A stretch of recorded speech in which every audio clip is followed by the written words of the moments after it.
Welcome to the Tao of Our Understanding Recovery Podcast. In this podcast, we discuss mystical works of literature and how they relate to recovery. We hope you enjoy today's podcast episode. Hello. Talk to me. I made it. Good, my friend. How are you? Oh man, I'm doing it. Living the dream. Congratulations are in order, I hear. Or I see. Yeah. Fill us in. Well, we had a baby. It was every bit as fun as you would imagine. Little boy. Yep. Everyone doing well. Mom doing well. Yep. Doing well. Okay. Yeah, mama's doing good. Baby's doing good. They're, he's got two older sisters, that are pulling him apart to play with him. So, As long as they don't start cutting him up to see what's inside. Well, yeah. I'm at this point thoroughly convinced it would have been easier if we'd just had twins. So the older ones wouldn't have to share. Yeah. I hadn't thought about that, but I can see that. So it's been a couple of weeks. How did you make it through all of that? Oh man, it's been, I don't know. I'm just still kind of processing my life. It's different. It's all the same, all that kind of stuff. It's been, just from a logistical standpoint, it's been crazy. Like all the stuff we've had going on with the house, like replacing sewers and refrigerators. And we got home from the hospital. The day we got home, our air conditioner broke. And so to get somebody out, like luckily somebody came out the next day and helped it out a little bit, so we're not dying. Well, that's good. How was COVID? Did COVID change? Were you able to go in with your wife when she had the baby? Yeah, I went in, but we didn't have. It was one visitor per person, so that was me. So that part of it was a little different than we had planned on. We wanted to have the girls there and all of that stuff. We'd actually planned to do it at home, and it didn't work out that way. I mean, it worked out great. Everything was. So you planned on birthing at home? Yeah. Really? Yeah. With your wife being a nurse and she wanted to birth at home, that surprises me. That should tell you something. Yeah, it should, shouldn't it? No, it's, I mean, at this is the third kid, and we've made, we've made a plan every time, and every time it's been different, which, on the one hand, I'm not saying you shouldn't make a plan. You probably should, but I mean, it just kind of shows you, if you get too stuck to that plan, and you can get real uncomfortable real fast. True. I think that's one of the greatest gifts is learning to be a little flexible in everything. Yeah, she had a few like complications, nothing major, but just stuff that would make her slightly higher risk for an ideal home birth. And so at not the last minute, but the second to last minute, decided to, transfer care. And, it worked out good. It really did. It was where we went was good. They were good to her. Everything was, as good as it could be under the circumstances. So. Did you birth in Rome? Yeah, it was in Cartersville. In Cartersville, okay. Yeah. That surprises me even more. They're actually,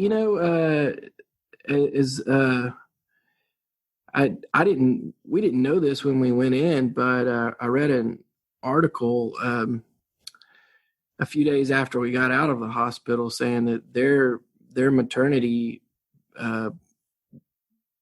division or whatever is like one of the top ones in the state. It's good to know. Yeah. So, whatever. I'm going to be a grandfather in November. So are you? Yeah, we haven't talked about, have we not talked about that? I don't think so, man. That's big news. Yeah. My son's fiance. All right. Pregnant. So we'll see. Are you feeling it? Are you feeling like a grandpa? No, I don't want to feel like a grandpa. I don't feel that old, man. I know I'm 54. I'll be 55, okay, in November. Yeah. But I do not feel 55. The only time I even think 55 is when I see people that are my age that I knew as younger. Well, I'm almost 40, and I most definitely feel 55. I ran across some of my friends from high school, and they were at a ball game or something, and I said, "What happened to y'all?" Well, surely I don't look that old, But anyway, that's that's part of this. We don't see ourselves as we are. We see ourselves as we think we are. Yeah. There's good and bad to that, I guess. Yeah. So what else? You having the grandkid? What else have I missed? I feel like I've been out of the loop. Well, nothing here. Nothing on the personal side. I've been writing more. We changed the format of our nightly AA meeting. We're starting to do a open discussion. We were reading literature. Now we're just doing an open discussion, so we can be a little more relevant to the newcomer, because we feel that this is the worst time for meetings, because at first in COVID, all of the local groups were having a Zoom meeting. Mm-hmm. Now a lot of those Zoom meetings have shut down, but yet the clubhouses are not all open, or we're not comfortable going to a meeting. So you got that gap. So we make sure and we revamped our nightly 9 p.m. Eastern meeting, and I'll put a link in the show notes for that. It's zoomaameetings.com. Make sure and log into a free Zoom account to access that. That's our authentication, is a Zoom account. So we've done that. Were you at the meeting that Sensei came to, the Thursday meeting? Yeah. He'll be back a week from tomorrow. So the first Thursday of the month.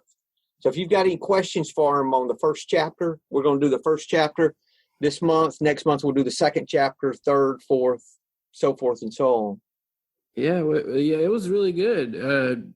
What do you mean? Just send it to you, or if I come up with something? Yeah. If you got a question or two, just send it or post it in the Facebook group. Oh yeah. We've got that too. Anyone that would like to join that, it's the Tao of Our Understanding. Search that as a private Facebook group, and we use the same logo we have for the podcast, so you should be able to spot it. Join. Yeah, if you want to talk more about this, and then I think we'll post this video in there too if you don't have any objection. So, but whatever. Okay, so we'll do that too, and just make it a little more of a community. I found I didn't have anywhere to post things that were recovery related to the Tao. I didn't have anywhere I was comfortable posting things. I thought, maybe it's time for a Tao Facebook group. Craig had been wanting me to do it for a while. Well, since we left the SRC, he wanted me to do a Facebook group. And I said, well, I don't know if I'm cool with all that. But we are. So that's good. Think what else? I've been hitting my Zen meeting on Monday nights. We're into a new book, The Heart of Being, Moral and Ethical Teachings of Zen Buddhism. By John. They all have a Japanese name. I still don't get why that's important, but That's how you know they're John good. Diad. I'm not going to pronounce it correctly, I'm sure. Forward by Hakuyu Taizan Mazumi. I think he's really Japanese. So sounds like it, yeah. But they all have a Japanese name. It's okay. I'm learning a little. I think I'm taking that. I'm going to go through this book and see if I enjoy it.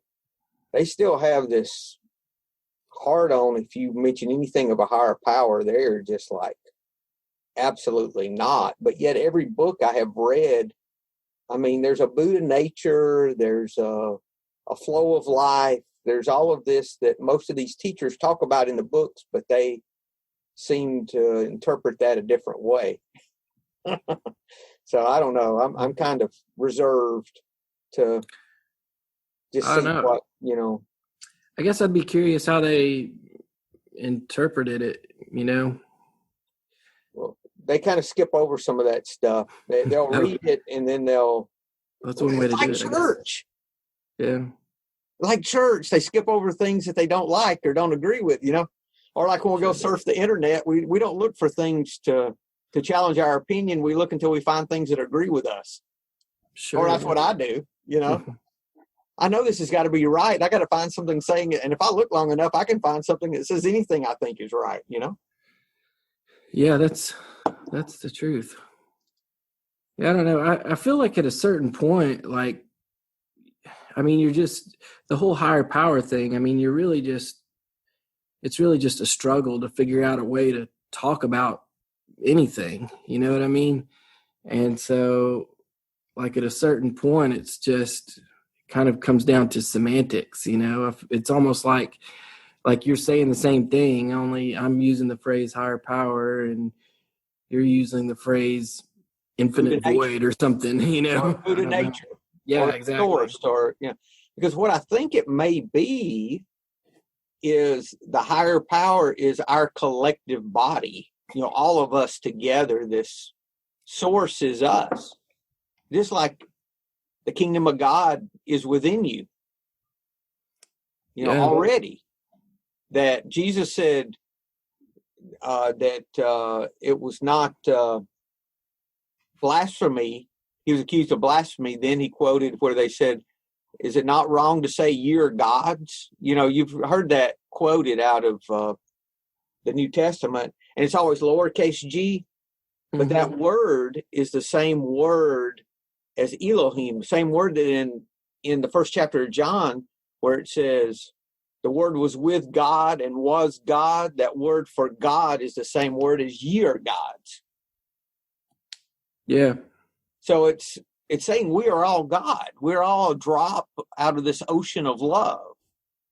So I think that when we can think about it that way and just lower our divisive offensiveness and defensiveness of our idea, and it just because I say it a way that's a little different or you say it a way that's a little different doesn't mean it's wrong. It's just our way.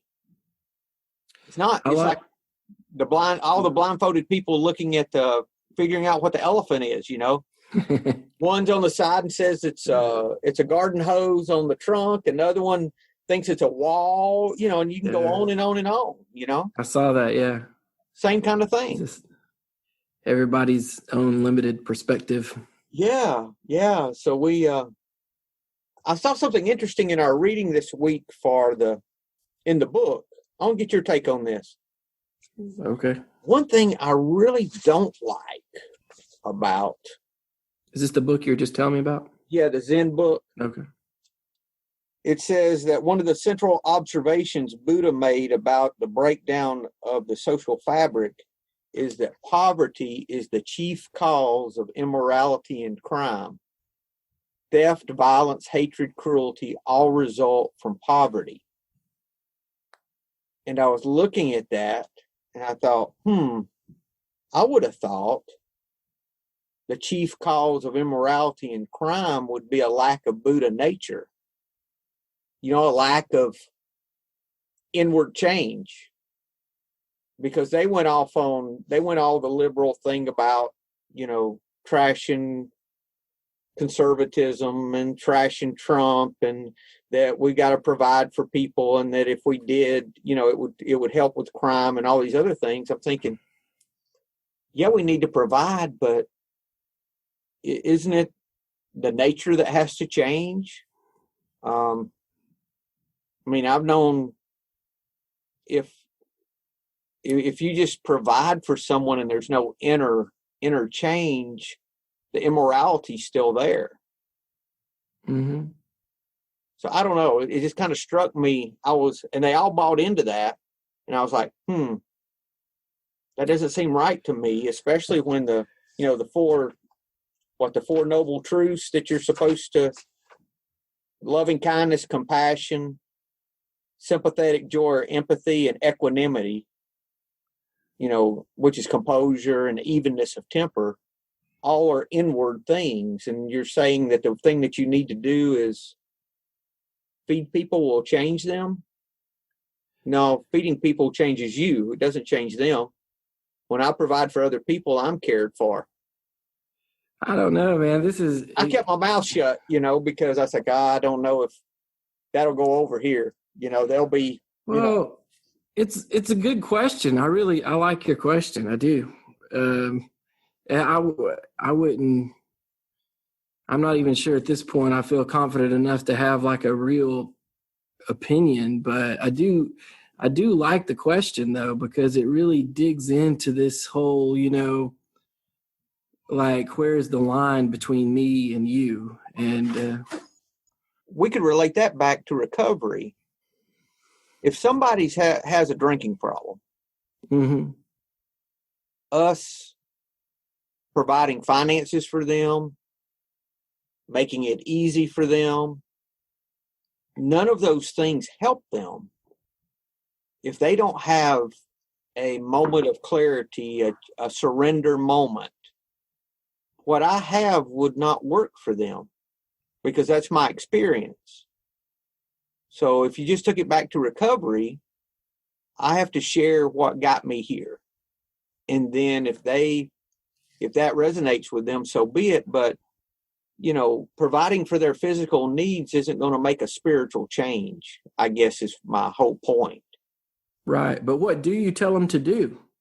Go help somebody else. Yes. Go provide for somebody else's physical needs. That's exactly it. That's why I said helping someone who's impoverished helps you. It doesn't help them, even though they're the ones that benefit from it. But maybe you're the one that needs the help. That's exactly it. So what they don't start improving until they start helping someone. Yeah. If you use this tool to come out of poverty, that's exactly what I'm saying. So I was kind of taken back because, while I was reading, I said, oh, they're going to say this or they're going to say that, when we get to that. I'm like, oh, wait a minute. They're over here in the physical stuff. They're in the meat and drink. They're not in the righteousness, peace, and joy. If you looked at a Romans 14:17 kind of analogy of that, the kingdom of God being meat and drink, not being meat and drink, but righteousness, peace, and joy. I said, they're over here in the meat and drink. They're in the physical stuff. Like you do something physical, it's going to change this person. I've had rental property for almost 30 years now. I'm ashamed. Well, yeah, almost 30 years. I have tried everything from owner financing to lease purchase to even giving people a mortgage with owner financing on a piece of property with a low interest rate, low payment. And I end up foreclosing on all of them because they just did not have the ability to manage their money so that they could make the payment. So I kind of got aggravated, and I realized that unless there was some basic changes, that just because someone doesn't seem to have had the opportunity, just having the opportunity is not what they need. They need a lot more than just the opportunity. They need all the things behind it that allow them to be able to do that. And I've been around, and I've had times when my finances have been very low, but I didn't resort to stealing.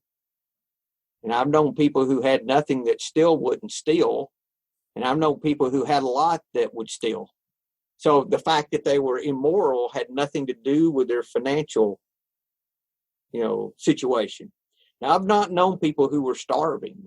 I've never been around those. So that doesn't apply to me or my situation, or probably most of us in the United States, Yeah, well, and to be honest, I mean, I really haven't either. Mostly for that reason, I'm not comfortable, like making a judgment saying, well, this is the way it is, or, this is not the way it is. I'm just talking about, this is supposed to be from our experience. So we're supposed to apply this to our experience. And I can't apply that to my experience. And that doesn't line up with anything else that I've learned spiritually, that I can do something physical that's going to cause a moral change. So there's, oh man. I know we're getting way off in the weeds here. But. No, it's not. It's not really at all. I think it's good stuff. It's really kind of, if you think about it, these are the kind of questions that are really kind of the nitty gritty, rubber meets the road, like what am I going to do in my life kind of stuff, I think. But man, I probably need to go read the Bible again. It's been so long since I've read it. But what are you thinking verse-wise? Maybe something I'm familiar with or can find for right quick. I couldn't even call it. There was a story that was similar to that, though. I feel like where Jesus was,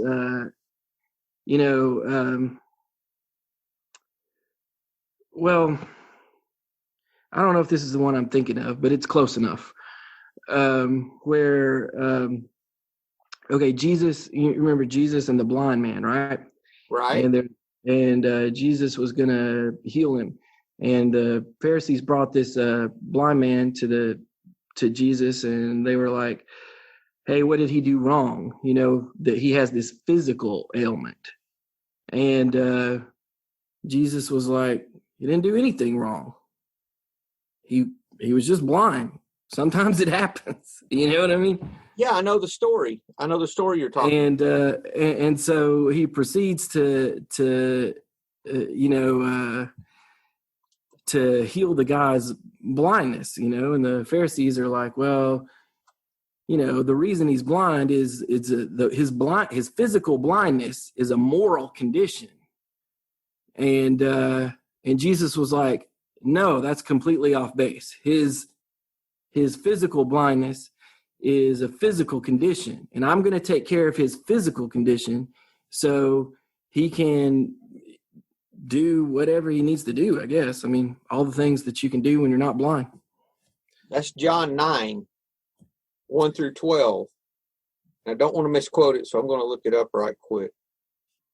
I think it was his disciples asked him, who sinned, his father or his parents, that he was born blind? So who's at fault here? Yeah. And let me get the question right. I'm going to look it up because I want to say it right because it's really good. Jesus said, you're asking the wrong question. You're looking for someone to blame. There is no such cause and effect here. This is from the Message version. Yeah. Look instead for what God can do. So you're asking the wrong question. You want to blame someone.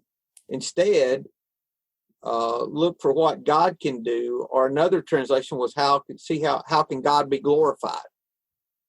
We need to be energetically at work for the one who sent me here, working while the sun shines, blah, blah, blah. Okay. But you're asking the wrong question. The real question is, how can God be glorified in this? Right. So, yeah, that goes back to that idea that with the poverty, my solution is not out here ever. My solution is inside. It's not in my external. Because if I get the internal fixed and working correctly, the external takes care of itself. But then the trick is, and this is the really hard part, is how do you say that to somebody else? Like what moral or ethical or spiritual grounds do I have to stand on to walk up to some homeless person and be like, you've got to get this and this together to turn, and I can't get there. You don't do it. Well, I think my part in that is for me to be open if it's someone that I need to help. Right. Well, that's what I'm saying. Just like trying to figure out this question of like, the poverty situation. Like, it's easy for me to want to look at somebody else and say, the reason you're where you are is because of you. It's because of your own decisions. Right. Right. But that's not what I'm saying, though. What I'm trying to say is, I thought that in this book that we're studying, that it was going to teach us Buddhist principles and how they apply. Yeah. And they're saying that person's immoral because they don't have food to eat. And these are all people in the U.S. I mean, these are not, it's all this. That's what they're saying. I'm sorry. You may read it to me again. Maybe I'm not understanding. Let me get it back open here.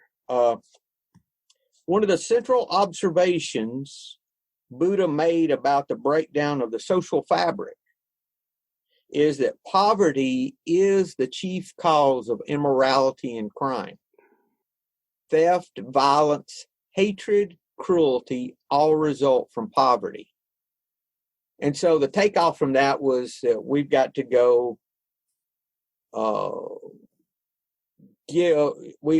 government should be providing, and we should have no one in poverty. Then we would not have theft, violence, hatred, cruelty. I'm like, what? Does it say the government? I mean, I'm not opposed. Well, that's what they read. That was the conversation afterward, And I'm like, first of all, this is this guy's interpretation of Buddha. Buddha didn't say this. I mean, I even challenged the fact that this guy's correct, which I didn't do in front of them because I don't know if they'd try to crucify me or not. So I didn't say a word of anything like that, And then secondly, I'm like, no, a physical thing cannot be the cause of a spiritual issue. It's not possible. I don't know. I think it's a good question. I really do. I don't know what the answer is. I just wanted your take on it because I wanted to make sure I wasn't thinking wrong, that I was so far off if I was looking for something to disagree about, Right. Yeah. Well, I mean, you can meditate on that. I don't know, but I do think it's just, I don't know. I mean, I do really appreciate your asking the question though, because I do think it's something that a lot of people grapple with in one way or another. I mean, I'm supposed to help people. I know that. And what I try to do is open my heart and say, what is the most beneficial thing I can do for this person? Do they need money? Okay, I'll give them money. Or do I need to take them to the homeless shelter? Okay, I'll take them to I've had people come up wanting money from me at the gas pumps. And I'd say, well, instead of that, I know a shelter where I can get you no, I don't want that. Okay. Yeah. Be on your way, And then I've had times, like I remember I was doing a cross-country trip, one of my iron butt deals where I was going coast to coast in less than 100 hours. Yeah. And I was stopping I didn't have a extra tank then. So I was stopping every 250 to 300 miles, about every 250 miles to fill up. And so I was across the country stopping, very often.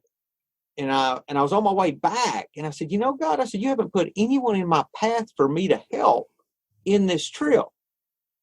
And I'd already been all the way out west and I'd been 3 days, and nobody had asked me for anything.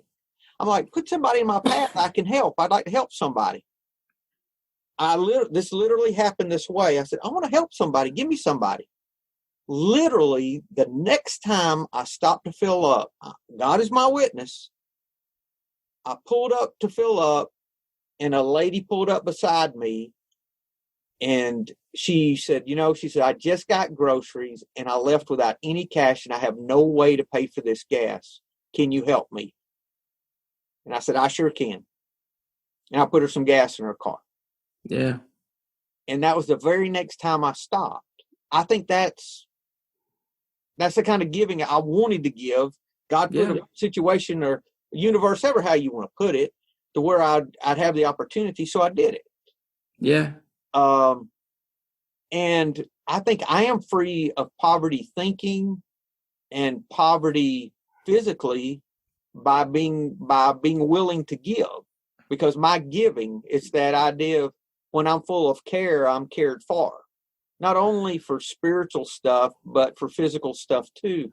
I think that's practicing the principles in all your affairs, if you want to talk about it in those kind of terms. But I think it's that kind of a thing, is that, we learn to give, and in giving we have.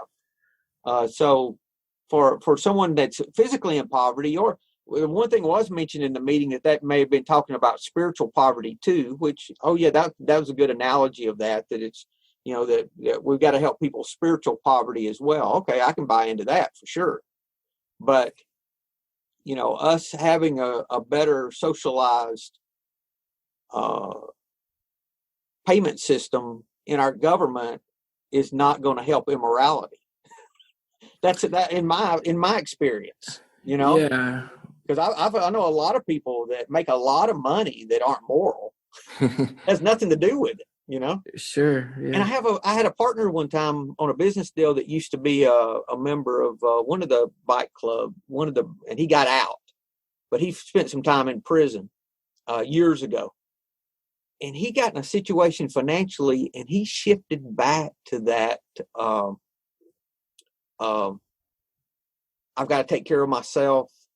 That that I just screw everybody over, and it's just me. If I don't take care of me, no one will. His mentality switched back to that. I would assume maybe a prison mentality, or something where he had to take care of himself, and he just would run over anyone that got in his way until he felt secure again. Then he went back to being like an average person. So, that doesn't change, because it's like fear. If I'm afraid, I remember financially, I was afraid I couldn't pay my bills. And then once I had some money in the bank, I was afraid I was going to lose the money I had. So I was taking action to protect it. That was fearful. The fear was still there. It didn't leave. So the immorality issue, or any kind of morality issues, if we don't have a change of heart, it's not going to change. Well, that's been my experience. Even with someone, if you're talking about recovery, same kind of thing. There's got to be an inward change. Yeah, well, I don't disagree at all. This is what I think is interesting, though, about like the poverty observation. You know what I mean? Because if you count it as a root cause of something, then like what that question does to like me personally is not like, okay, what it kind of, it has this interesting effect where, like, at the end of the day, when I lay down and go to sleep, am I saying, and I look like, say somebody, and I've had this happen before, in both directions. I've had people come and ask me for money, usually while I'm at work.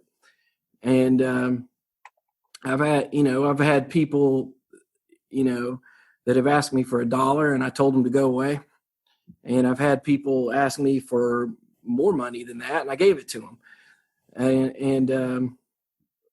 But then, at the end of the day, you like ask yourself things like, well, did I do the right thing or whatever in that situation? And there's all kinds of like mental processes and hoops you'll jump through to let yourself be comfortable with your decision. You know what I mean? Whatever it was, I'm not trying to pass judgment on anybody for what they do in these situations, or how they deal with other people, but just, in my own experience. And so, like, if it's, if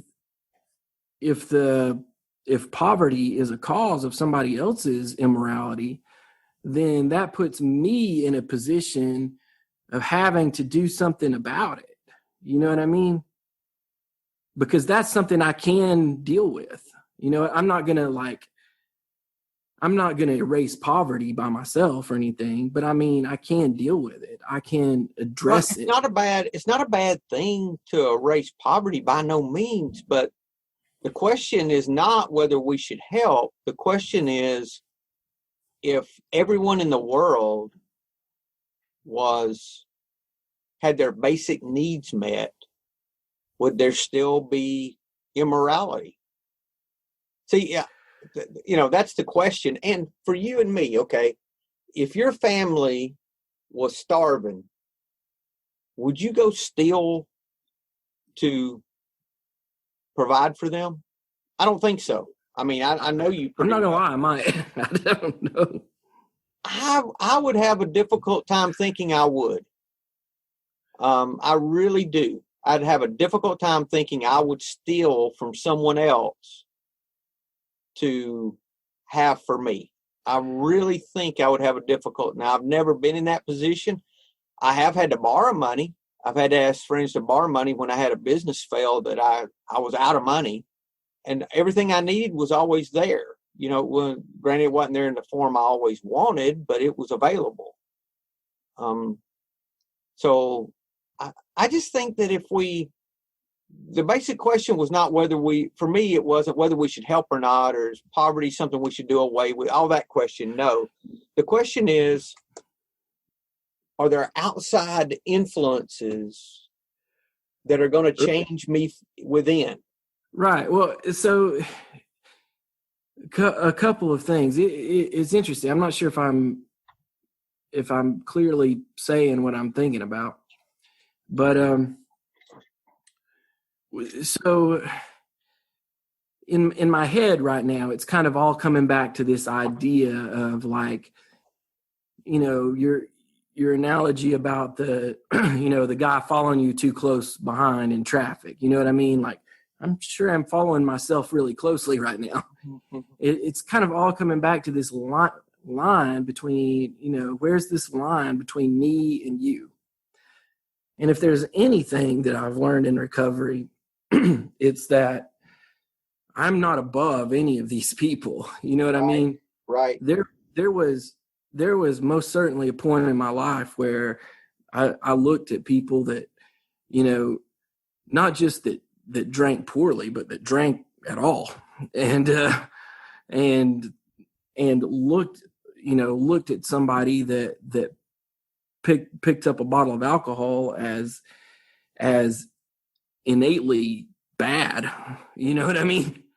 And I took comfort in the fact that I was not like them, that I was somehow set apart and separate and better, for a plain word. And so to bring that, which is, through, and anyway, so through life experience, I learned that not to be the case, but, so to tie this about to the poverty situation is not, I guess what I'm not talking about dealing with poverty or not dealing with poverty, if it's the right thing to do or the wrong thing to do. I'm thinking it's the question of, like, how does it relate to me? You know what I mean? And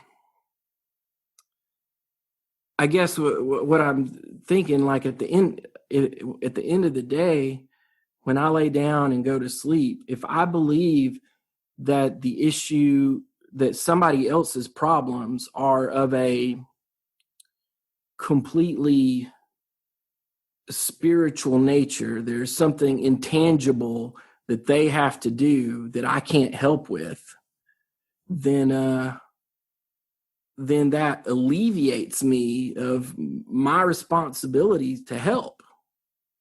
At the end if your goal, if your only goal was to, but for me, I can only speak from my experience. The more I realize that I can't change someone, the more I think the thing that makes a difference there, Zach, is I used to think we were different. Mm-hmm. They've got to do what they need to, like I did. Okay, like that whole responsibility deal from way before recovery. They've got to change what they're doing, and they've got to take personal responsibility, and all of that thing. Mm-hmm. Now I see compassion. I have compassion for them, and instead of me reminding myself how divided I think we are, instead I try to open my heart to the person and say, God, is this a person I need to help? How do I need to help them? Yeah, what can I do for this person? And when I open my heart up, a lot of times I do nothing. I think there's nothing here for me to do. And then if I feel drawn, I'll do whatever I feel like that I need to. But for me, it starts with me opening my heart to that person. And it doesn't happen that much on that level. Mm-hmm. But, this was just something that came up in our book club. And I was waiting on someone to bring that up, because I said, that does not sound like Buddha nature to me, to think that an outside influence is going to change you spiritually, when it's really all about surrender. And that's why it's loving kindness is first, because you're giving away kindness. You're opening your heart to people, and in turn you start having compassion. You start changing. Yeah, it's right there in the precepts, and I'm like, I said, I can't mention this because they already, I said they're not going to accept that. So I didn't say, maybe I should have said something.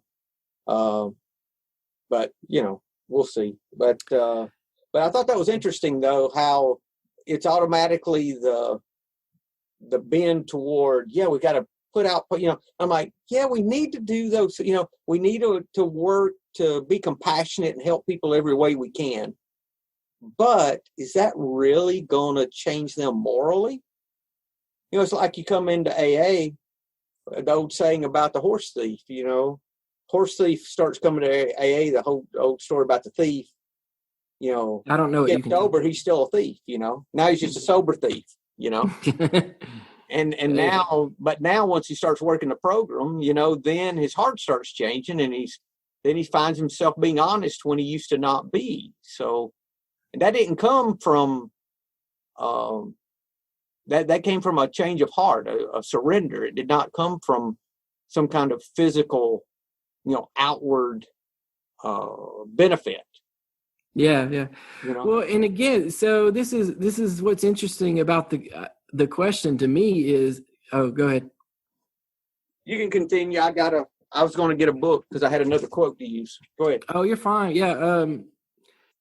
Even, I guess it's not unlike, the beginning of the conversation, you're talking about the higher power, and some of it coming down to semantics. I don't know that, you and they and I don't know that we're actually saying different things, but I do think it's interesting, like even the context of like the framework of this conversation we're having right now is like the horse thief, for instance. It's us looking at the horse thief as somebody else. Yeah, exactly. But right now, like you're not like the story isn't I was a horse thief. It was there was a horse thief, and that horse thief was somebody different than me. And I don't know. It makes me think of. It's been a while since I've looked at this stuff. I used to be in college a long time ago. I wasn't very good at it, but anyway.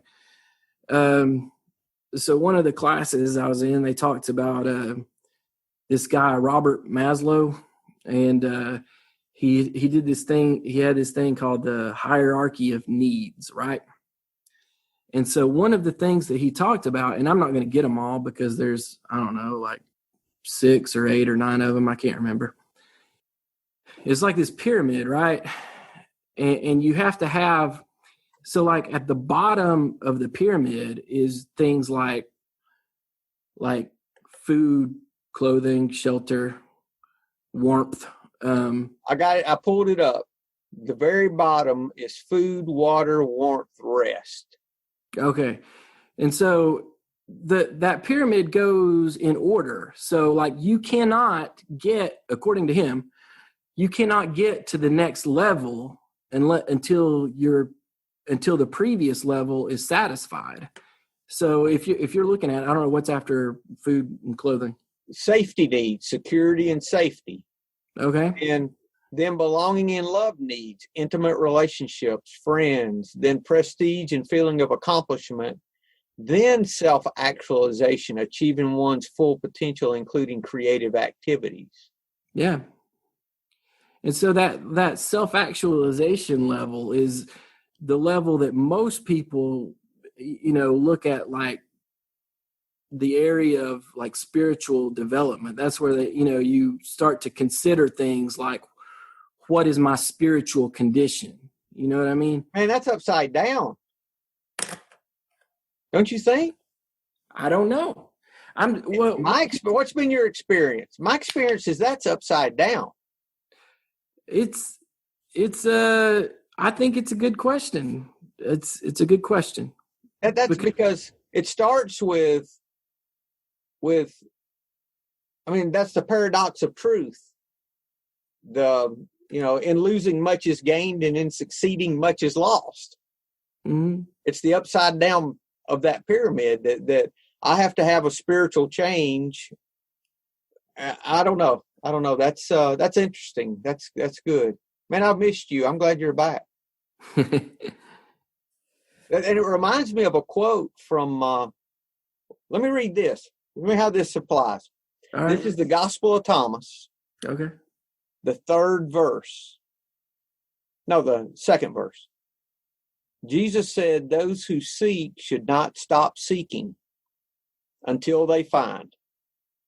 When they find, they will be disturbed. When they are disturbed, they will marvel and will rule over all. So you keep seeking until you find, and you'll know you find not because it gets easy, because it gets difficult. Yeah. Because you're disturbed. It disturbs something within you. And when you're disturbed, you wonder, and then the rule over all could be rule over all of yourself, even if you want it, and not you're increasing abundance, not that kind of rule over all, but I think it's more of the rule over ourselves, could be an interpretation of that. But it's interesting how the result of finding is disturbance. Yeah. So there's work to be done. We have to surrender, in other words, or that's how I interpret that. It's a simple solution, but not easy. Yeah, exactly. Yeah. I've got one more quote. Okay, this is from V.C. Kitchen's book, I Was a Pagan. Okay. He wrote this in the mid-30s. He was in the Oxford groups with Bill Wilson. This is page 28. This is a PDF. You can Google V.C. Kitchen's I Was a Pagan and download it. Also know that these ambitions, hypocrisies, and vices were not drained out when I transferred my belief in one plan or philosophy of life to another. Mm-hmm. They were not drained out by making New Year's resolutions, and they were not disposed of by going to psychoanalysts, 1930s, or by going to church. They were drained out by stopping the self-effort to get rid of them. by letting God take hold to do the job, and by putting God first in life. I had put God first in theory, yet still continued to mean well and do badly. That was because I was still trying to run my own life. I had not put God first in living, but had kept my self-love uppermost and had built my scheme of things quite upside down. That's what reminded me, the upside down reminded me of this quote. When I turned things around, however, and put God at the head of the list, when I ceased struggling to pull myself up and stepped out of the way so that his light could shine down to me, when I let him show me how to use the individuality he'd given me to accomplish for myself, for humanity, and for him the things he wanted me to accomplish, then for the first time in 40 years, things of consequence began to happen in my life. This is a real wealthy retired insurance guy in the 30s. Then things of consequence started happening, not all the money and all of that, things that really matter. So he had to get out of the way and quit struggling to pull himself up and sit out of the way and let the light shine down to him. And he had to stop the self-effort. Yeah. So when I saw this, I was like, that's Wu Wei. That's the self-effort that we always talk about. Yeah. But yeah, I think for me, when I help someone, yeah, they benefit from the help, but the one that's really helped is me. Yeah.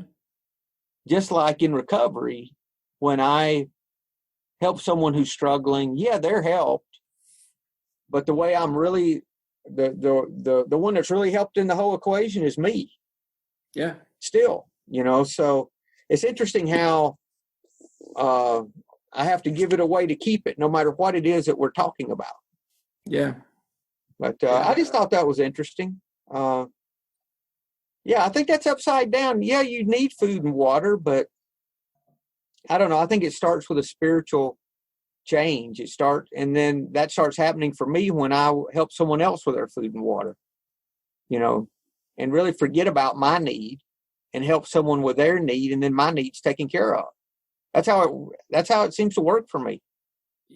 Well, I'm not sure that I don't disagree with the principle, other than just like, I've never really been in a position where I haven't had food and water, Me neither. Exactly. And so I've been hungry, but I've never been starved. You know what I mean?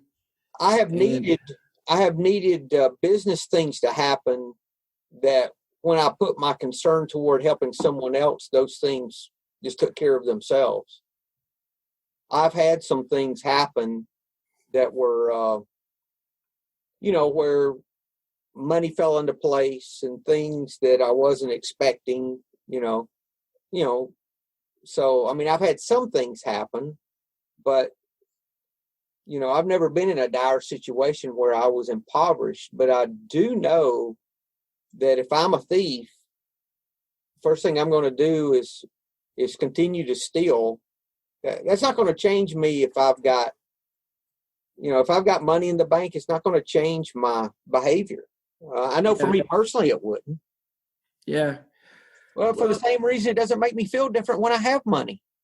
I remember the first time I had any money in the bank, and I was complaining because I couldn't keep the zeros straight. I was going to have to go from one of those little checkbooks to the big checkbook, big business book, because I couldn't keep the zeros straight. And I was complaining about it.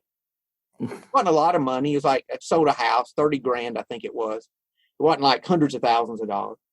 And I was complaining. I was like, and I realized it was like 30. And I realized, I said, wait a minute. I feel no different. I thought if I had a little money in the bank, I'd feel different. Yeah. I have not changed at all. And that was my realization that what I was looking for was not in money. Yeah. I started seeing it then. I don't know, but I imagine it's easier to have that revelation when you've just had lunch. Yeah. But the thing is this, I don't see for me that I ever made a change spiritually that depended on something physical. I don't know how much time we have. I don't want to make it too complicated, but I do. I really do enjoy the question, because it's something that maybe enjoy is not the right word. this is a question that I'm glad you brought it up, just because it's something that I do think about and I don't have figured out. And so I like any chance I get to try to figure it out. I like to try to figure it out. But like in the stealing example, for instance, like I can appreciate saying, okay, if you're gonna steal, then that is a moral condition, right? But just like it just makes me wonder, like, how many factors can we take into account? Like if we're looking at the big picture, and I'm just, this is a hypothetical situation, but like, for instance, we have laws against price gouging, where, if there's a hurricane and all of the bread is wiped out, and you've got a loaf of bread, I can't sell it to you, or I got a loaf of bread, I can't sell it to you for $50. You know what I mean? Right. And so if somebody in that situation, the guy with the loaf of bread, if he sells it to a guy when he has the only loaf of bread for $50, who is the thief in that situation? Yeah. It's the guy that sold it for $50. Is that what you're saying? Yeah, I'm just saying that a lot of these questions of poverty, it's really, you can look at it as a spiritual poverty too. That was the other way that it was implied, that we're talking spiritual poverty. And if you look at it strictly as spiritual poverty, yeah. And how do you help them? If they have spiritual poverty, you share your experience of how you're no longer spiritually impoverished. I'm not exactly drawing the line saying, okay, this is physical, this is spiritual. I think, like a lot of things that we've talked about over the years, the line is not so clear as we would like to imagine it to be. Yeah, I would agree with that. And that's really all if I'm saying anything, that's all I'm saying. Yeah. It's just, it's interesting though, how, something that we feel compassion about, we can say this will change people if we do this. And it really, I don't know if it does. I don't think it does. I see nothing in my experience that has happened. It's been actually the opposite. My outward changes based on what's going on with me spiritually. And then you get to a point to where if you're talking about physical poverty, it's not as important how many things you have anymore, or if you have X number of dollars in the bank, or all those things lose their real value. You realize how vain all those things are, and it is all vanity. And we start seeing that, of course, it's easy for us to say when we've got all of our needs met and we're making money and we're not, but I think the solution is the same regardless. And okay, if poverty is such a bad thing, why do all the monks take a vow of poverty? Yeah. I don't understand that. That's the perfect example, because see, here, for example, like with someone taking a vow of poverty, that's them making that decision for themselves. You know what I mean? Right. But that's an inward decision. That's a decision from inside out. That's what I'm saying. Yeah. Well, I guess what I'm trying to, I don't know.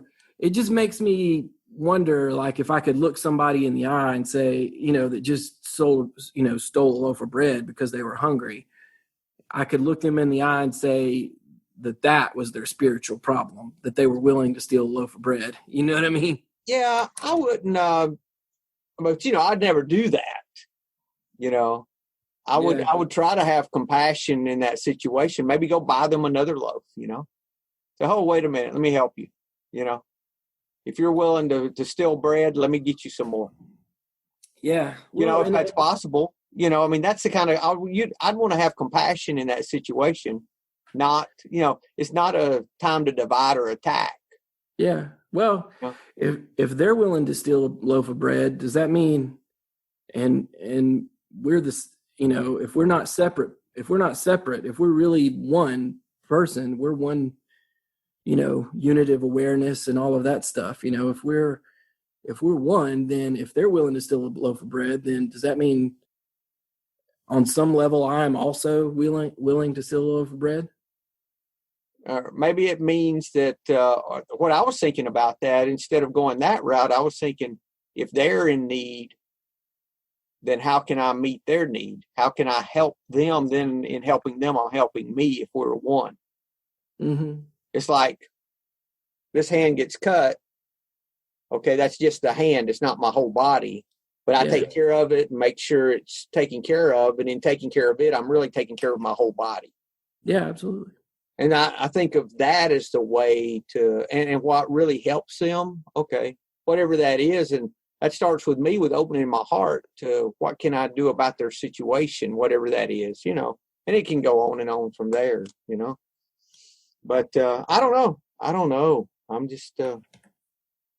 Yeah, well, so to bring it back to the book, the thing you get from the book, you know, like Buddha's revelation about, you know, poverty being the root cause. I think it, on some level, it makes sense to say it's a root cause. I don't know how many root causes there can be. Is there only one root? I don't know how many roots there are. I don't, you know, it's a question I'm thoroughly not qualified to really answer. But this guy's interpretation of that too. You know, this is not, you know, this is one of his interpretations of what Buddha said. So who knows what Buddha really said? So, this is not in the Buddha Bible. No, I haven't found the Buddha Bible yet. I need to find that. Yeah. Of course, we know that just because it's in the Bible doesn't mean it's true either. So, it's interesting though, and you know, putting all this through the filter of our experience, you know, and how can we? For me, the application is that the change starts within. I got to turn the light around. Yeah. If you're going to go with a Tao quote, turn the light around. We were going to talk about the 57th chapter. We'll hit it next week. It's got some good stuff, but we only have a handful left. Just a few. I emailed Marshall Davis about coming and meeting with us. I haven't heard back from him, so I don't know if I will. Well, if I do, we'll get him on. Like to talk about non-duality and He did a translation of the Tao Te Ching too. I ordered a copy.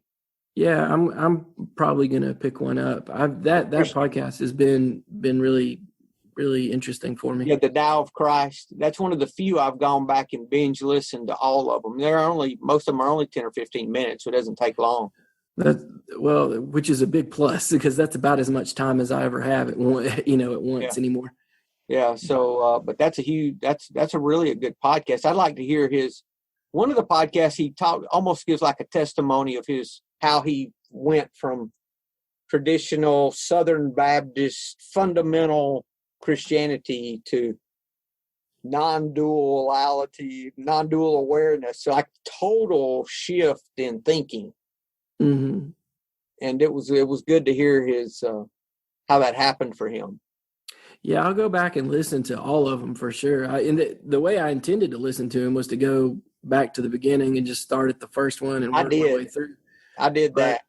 The last I don't know, 3 or 4 episodes have been like when they pop up, I'm like, oh, got to listen to that. You know what I mean? Yeah, it's good stuff. I've gotten a lot from him. I'd like to get to know him a little better if he's interested. So I'm hoping we hear from him. You gonna make it tomorrow? The regular Tao. Yeah, I'm gonna try to. I tried to catch up. I re-listened to the episode with Sensei, and I listened to y'all's episode on the pivot. That was really good. Hey, it was, wasn't it? Yeah. You know, we go into those without a lot of like this. I plan on us talking about the 57th chapter of the Tao Te Ching, not all this other stuff. We just got to talking. Sure. And I think that when we leave it open, we leave room for God to do something. I think that's what happens. We did 3 in the morning last week. That's right. That was good. We'll be talking about cutting up an ox. Yeah. That's the story. So Love to cut up an ox. Cut up an ox. So we'll talk about that tomorrow. So, all right, my friend, if you're good, I'm good. Yeah, man. Thank you. All right. Have a good one. Hello, this is Buddy C. I wanted to make you aware of several recovery-related resources that I've posted in the episode description. These resources include a list of recovery podcasts, a free sober meditation app, daily recovery email, shared Google recovery calendars. Hope you put some of these resources to use and have a great week. Thank you for listening to the Tao of Our Understanding Recovery Podcast. If you enjoyed this episode, please share it with your friends in recovery.